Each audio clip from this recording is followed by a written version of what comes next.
Good parents that life should only ever get so exciting for a baby. After friends have come round and brought presents and made animated faces, after there's been some cake and some cuddles, after there've been a lot of bright lights and perhaps some songs too, enough is enough. The baby will start to look stern and then burst into tears, and the wise parent knows that nothing is particularly wrong, though the baby may by now be wailing. It's just time for a nap. The brain needs to process, digest and divide up the welter of experiences that have been ingested. And so the curtains are drawn, baby is laid down next to the soft toys, and soon it's asleep and calm descends.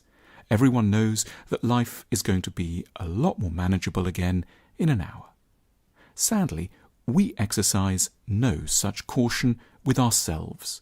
We schedule a week in which we're going to see friends every night, in which we're going to do 12 meetings, 3 of them requiring a lot of preparation, where we'll make a quick overnight dash to another country on the Wednesday, where we'll watch 3 films, read 14 newspapers, change 6 pairs of sheets, have 5 heavy meals after 8 p.m, and drink 30 cups of coffee. And then we lament that our lives are not as calm as they might be, and that we're close to mental collapse.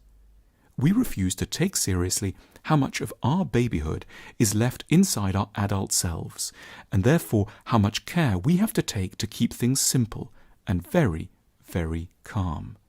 What registers as anxiety is typically no freakish phenomenon. It is our mind's logical, enraged plea not to be continuously and exhaustingly overstimulated.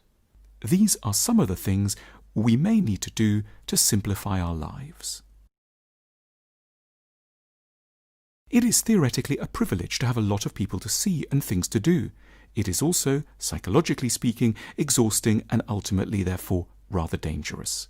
The manner of expression is a little dated and brutal, and one might want to quibble over the exact timings, but this point from Friedrich Nietzsche remains acute.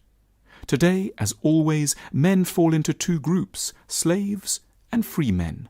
Whoever does not have 2/3 of his day for himself is a slave, whatever else he may be, a statesman, a businessman, an official, or a scholar. We need to recognize that what is physically possible for us to achieve in a day is not, for that matter, psychologically wise or plausible. It may well be feasible to nip over to a foreign capital or 2 in a day and run a company alongside managing a household, but nor should we be surprised if such routines ultimately contribute to a breakdown. Plenty of it, of course, at least 7 hours, or if we can't manage it, we need at a minimum fully to recognize how much we are deprived, so that we won't aggravate our sorrows by searching for abstruse explanations for them. We don't necessarily have to get divorced, retrain in a completely different profession, or move country. We may just need to get some more rest. What we're taking in when we check our phones is perhaps the single greatest contributor to our mental ill health. For most of history, it was inconceivable that there could ever be such a thing as too much news. Information from political circles or foreign countries was rare, prized, and expensive. But since the middle of the 20th century, news has been commodified, and in the process it's become a major, though still too little known, risk to our mental survival. Every minute of every day presents us with untold options for filling our minds with the mania, exploits, disasters, furies, reversals, triumphs, insanity and cataclysms of complete strangers all around our benighted planet. Always, news organizations speak of our need to know and the need to know right now.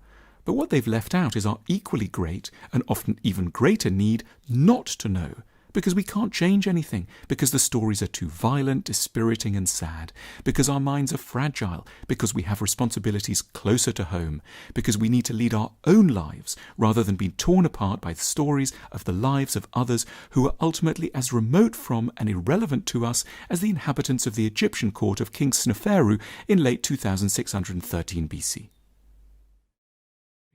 Insomnia and anxiety are the mind's revenge for all the thoughts we refuse to have consciously during the day.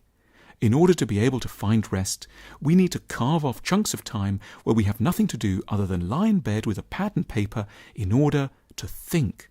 We need to consider 3 topics in particular. Firstly, what's making me anxious? Secondly, what's caused me pain and how?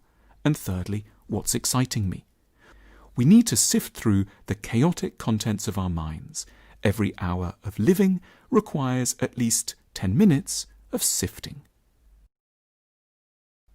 Of course, it might be pleasant to be extraordinary, famous, and world-beating, but maybe it will be an even greater achievement to stay sane and kind.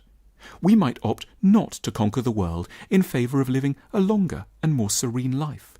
We're not backing away from a challenge, we're simply shifting our sense of what the real challenge might be, and more importantly, where the real rewards may lie. A quiet life isn't necessarily one of resignation or flight. It may constitute a supremely wise recognition that the truly satisfying things are available away from the spotlight and the big cities, on modest salaries, and as far as possible from the manic, sleepless competition to win the professional status race. As we're discovering, excitement can be fun for a time, but also it kills. Simplicity is true wisdom. We may need a lot more naps.